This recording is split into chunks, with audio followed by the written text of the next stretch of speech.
Good morning, team. Richard Rogers here with Dr. Mark Scott. We want to welcome you to Module 7. And we have to say this is probably one of our favorite modules because we get to talk about the teacher retirement system, better known, or you'll hear more, TRS.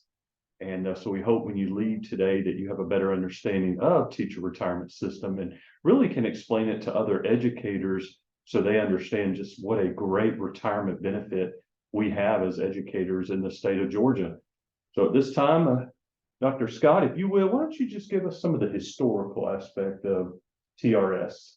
Yeah, the Georgia Teacher Retirement System was founded in 1943 and became operational in 1945. And the whole goal was to allow teachers to retire and after a teaching career and still be able to maintain their standard of living. And the TRS is a defined benefit plan, a little different than what you see in private industry. And, mostly those are defined contribution plans. And the defined benefit plan just simply means that you pay into the system.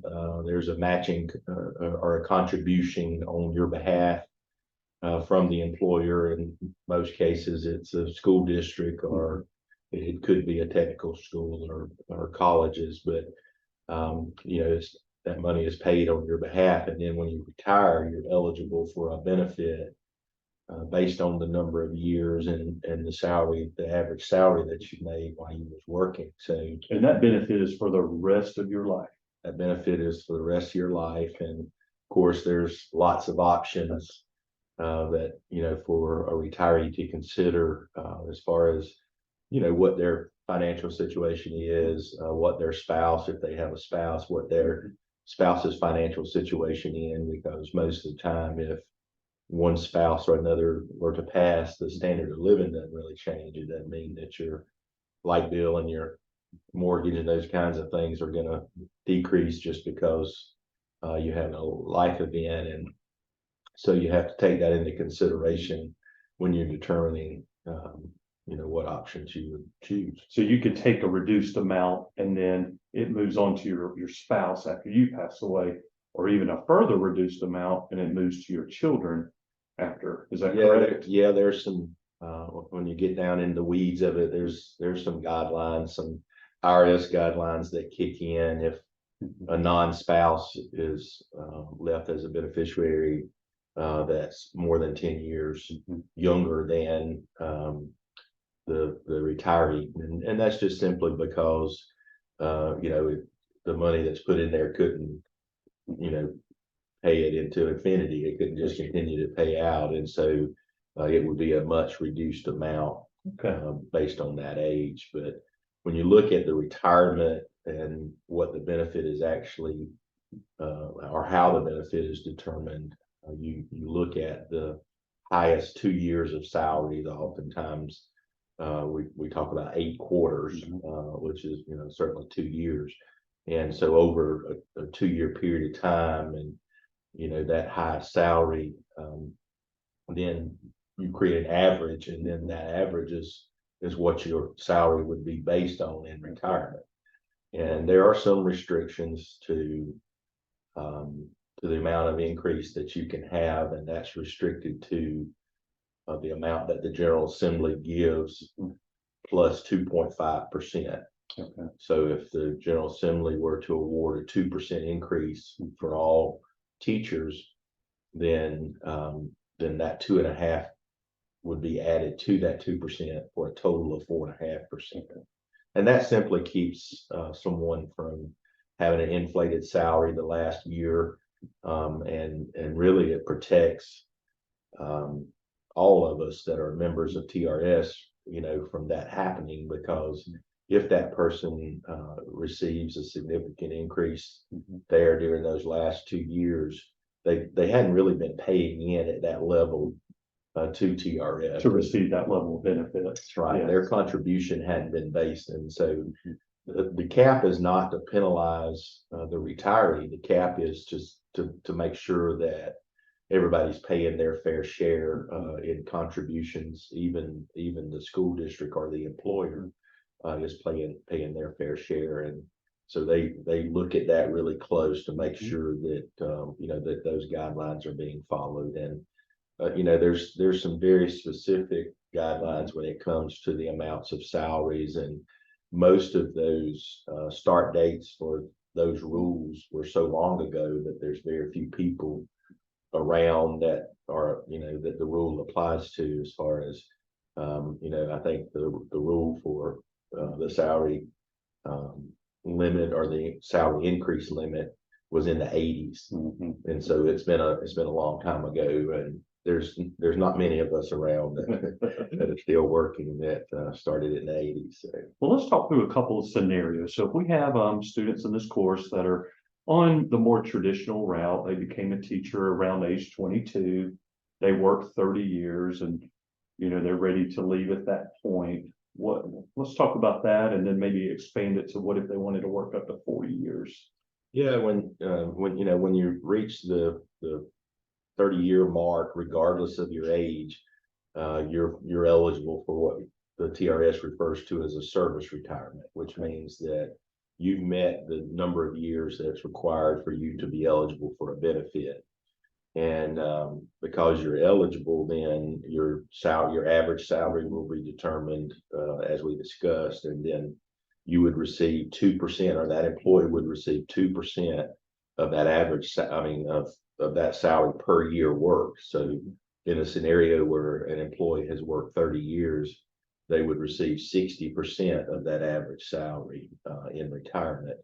And then each additional year they continue to work past that 30, they would continue to add 2% each year. So they're at 31, they would get 62%. And the high salary would be calculated for most people.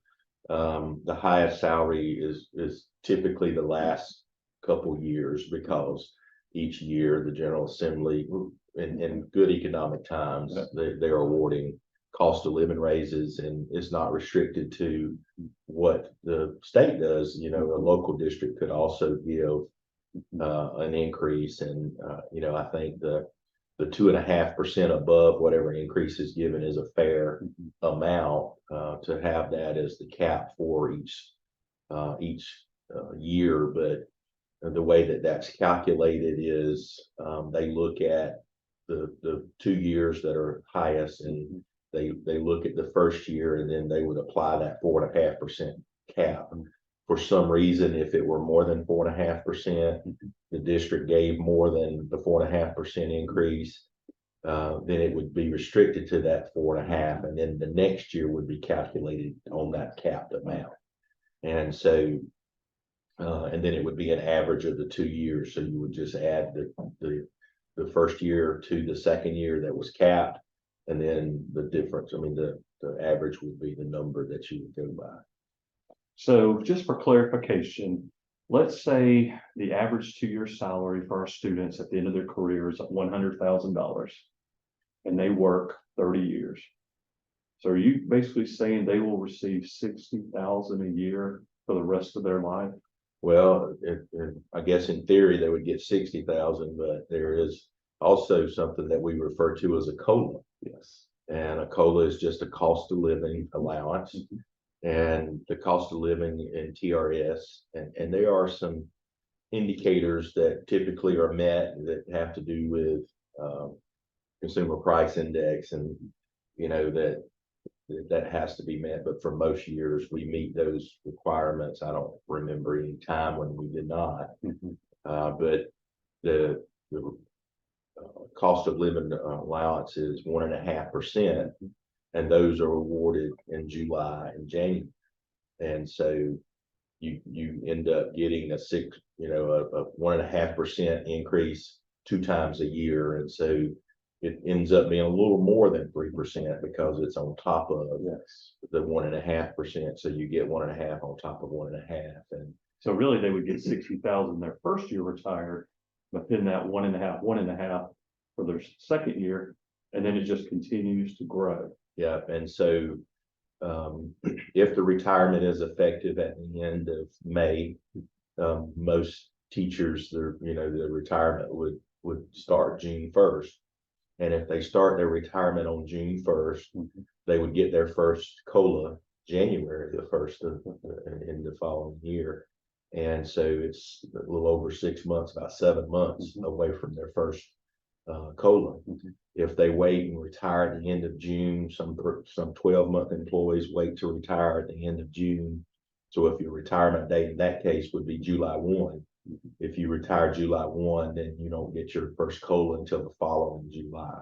So really, it makes more sense to retire by June 1st instead of July 1st. It does, and from a financial sense. It does, and one of the great things that people are always really surprised and excited about is that retirement checks are paid at the beginning of the month ahead of time. In most cases, we've been accustomed to working the time and then getting paid afterwards. But for retirement, you get paid at the first of the month. So a retiree who retires in May or at the end of May, and their official retirement date is June 1st. About 2 weeks into the year, they'll get their first retirement check, which will be for June. And then in a couple of weeks in July, they'll get their July check at the July 1st. And so typically you get paid at the beginning of the month for that month.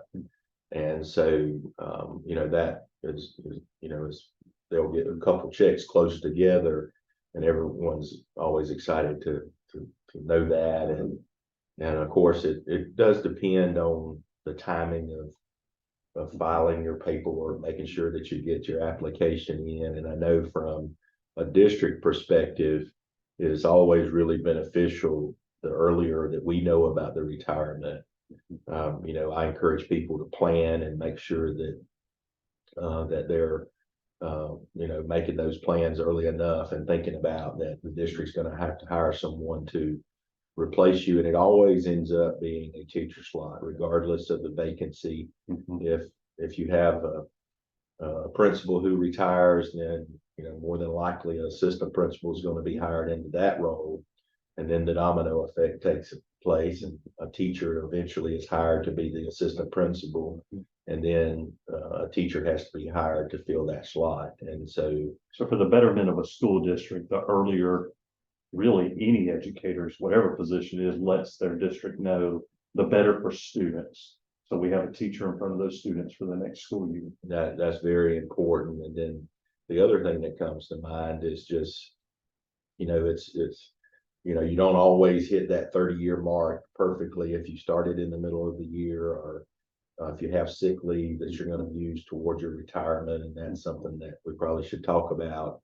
But if those things are going to happen where you got a partial year, then I would encourage you to continue to work until the end of the year, so that it just does not disrupt the classroom or disrupt. It's a little easier if it's support personnel. And I guess that's another important point to mention is most of the time when we're talking about teachers' retirement, we're talking about teachers, and the broad term teacher is used oftentimes to refer to teachers, but there's lots of different employees that work in our school districts that are covered under TRS. And for our paraprofessionals that are in the classrooms, they are covered under TRS. They pay into TRS. They're eligible for benefits. And so oftentimes people will look at the average retirement salary and say, wow, that's a low amount, because if they were saying it's 39,000, it's somewhere in that 40,000 range is the average retirement salary. But that's because number one, you've got a lot of employees that are it's somewhere in the range of 190 days of employees. So they're only working 190 days, but then oftentimes they're in clerical jobs. So clerical jobs are covered as well. They're in, paraprofessional roles. They're supervisory role, like custodial supervisor. That's correct. Like a maintenance supervisor, custodial, technology staff is included in TRS. And so, you have those areas that are also covered. So it's not just teachers. Well, before we move to sick leave, because that's definitely something we need to cover, Just going back a moment, so if a teacher on here works 40 years, and we won't go back through the whole thing, but he or she would get 80% plus that 1.5, 1.5. So we're looking at very close to their salary in retirement. Yes, and 80% is the cap, so 80% is the maximum amount. 40 years of credit is the maximum amount that you can have as far as determining your benefit. Now, you can work more than 40 years, and you have the option once you hit the 40-year mark to stop contributions. The drawback to stopping contributions is that you won't continue to change your salary. So salary would based on only during the time when you're a contributing member.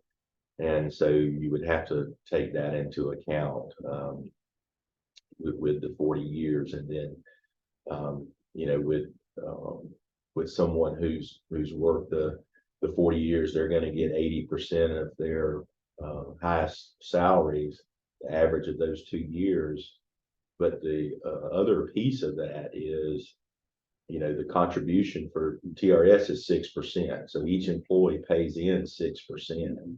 So in retirement, you're not going to have that 6% coming out of your check anymore. And then for districts that pay into Social Security, in Houston County, we pay into Social Security on behalf of the employee, and the employee pays, and that's 6.2%. So those two amounts do not come out of the retirement check. You don't have to pay retirement pay Social Security out of the retirement check. So you get those two percentage. So if you just look at the raw percentages, you're going to get 6.2% and 6%, which is, you know, over 12%. That's not going to come out of your check. So more than likely, the bring home pay is going to be more once you have taxes taken out than it was when you were working. Well, one more scenario, and then we'll talk about sick leave. So if we have someone in our course that they said, you know, I'm never going to get 30 years. I came into this later in life. So let's talk about their situation for a moment. Yeah. So maybe they'll end with 15 to 20 years. Yeah, if of course, you know, 10 years is the amount that you have to be vested. Yes. And so when you're vested, that just means that you're going to be eligible for a benefit. And there's two ways to be eligible. It's either through a service retirement and or through reaching the age of 60. And so if you reach the age of 60, as long as you have at least 10 years, you could receive a benefit at age 60. You can do that, you know, two different ways. If you're employed when you reach the age of 60, you would draw that and start drawing that out, and it would just be 2% times however many years you work. So if you only work 10 and you hit the age 60, you can draw 20% of your salary because it's, you know, the 2%, and there's no penalty for you know, not having 30 years. I guess the drawback to having a shorter window of time is health insurance, and I know a lot of people get confused when they're talking about retirement and health insurance, because although, you know, the TRS is good enough to us to remove or withhold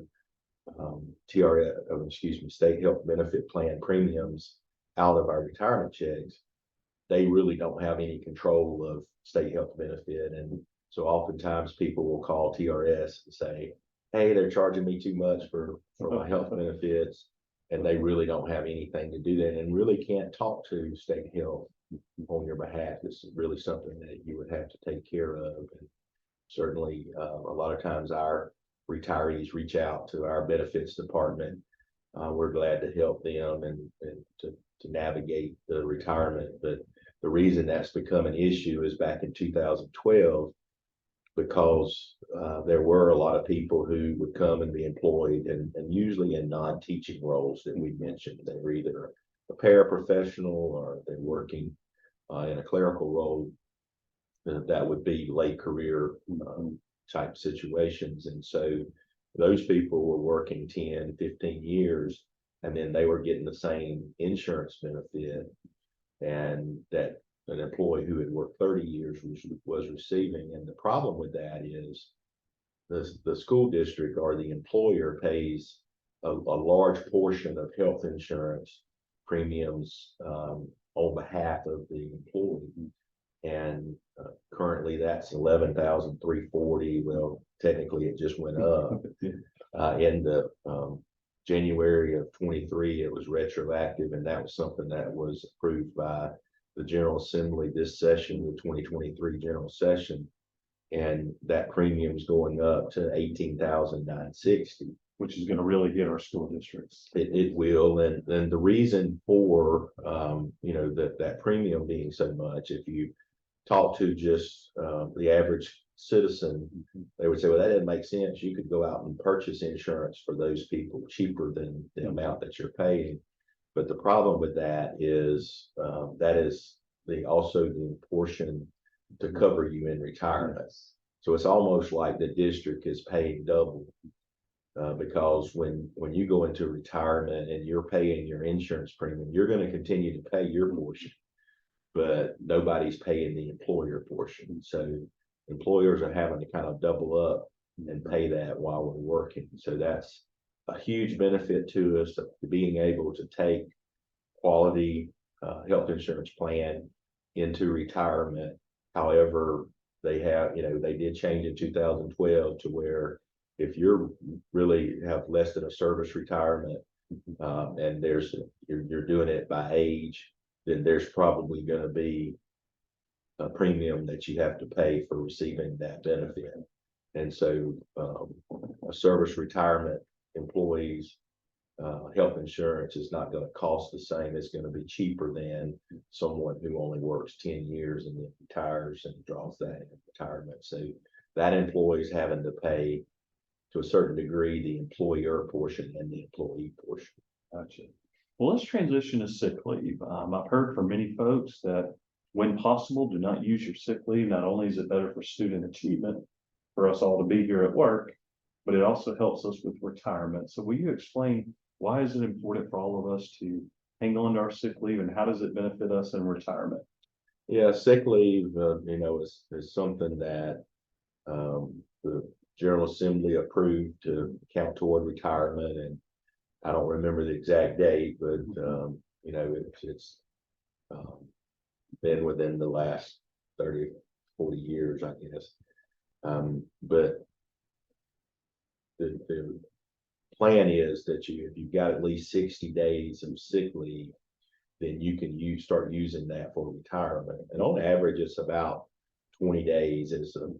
There's a window. And so, for example, from 0 to 59 days, you get 0 service. Mm-hmm. From 60 to 69, you get 3 months of service. Okay. And then at 70, you get 4 months. And then it kind of goes down the line as you add up. And we uploaded the book that has this, correct? Yes, the members guide includes that. That's towards the back of the members guide. There's a chart, and it shows you the number of days. And of course, it shows you that you have to have at least 60 days in order to use that. And that's something that's a little bit confusing. Mm-hmm. I would say to people, because if they're a month shy of 30 and they're ready to retire because it's the end of the school year, and for some reason they lost a month or they started a month later the first year, those people then they don't understand why they've got 40 days of sick leave, why they couldn't use 20 of those days to get a month. But the TRS rule is that you have to have 60 days in order to use them.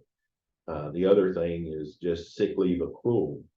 And so the code section actually defines what you get for sick leave, and that's 20-2-850 that governs sick leave. But we get 1 day and a quarter for sick leave per month of work.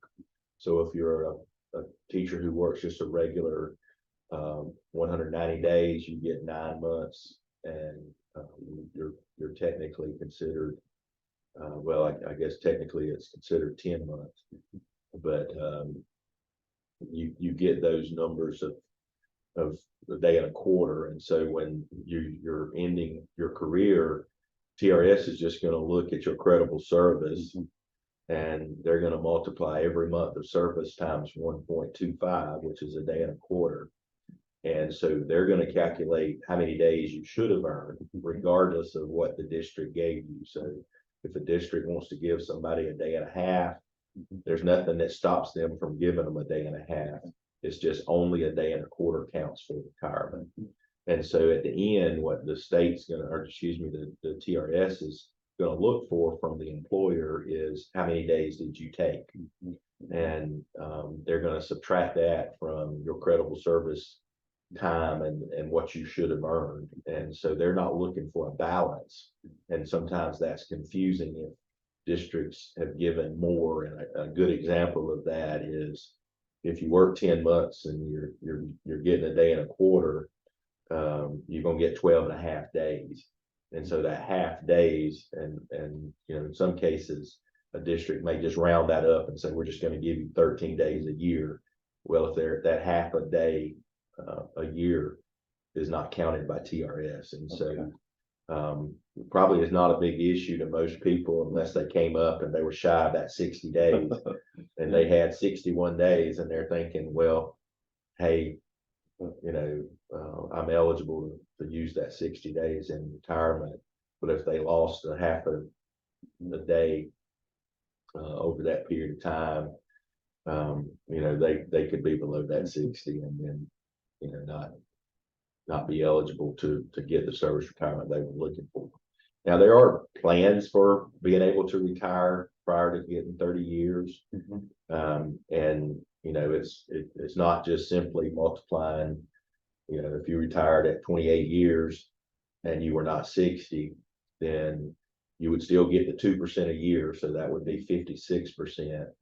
But then on top of that, you would take a penalty for every year you were below the service age or below the retirement age. So it could be either or, and the penalty kicks in, and the penalty is you know, pretty stiff because it's a lifetime penalty. You know, so you will always have that penalty. You know, and probably something that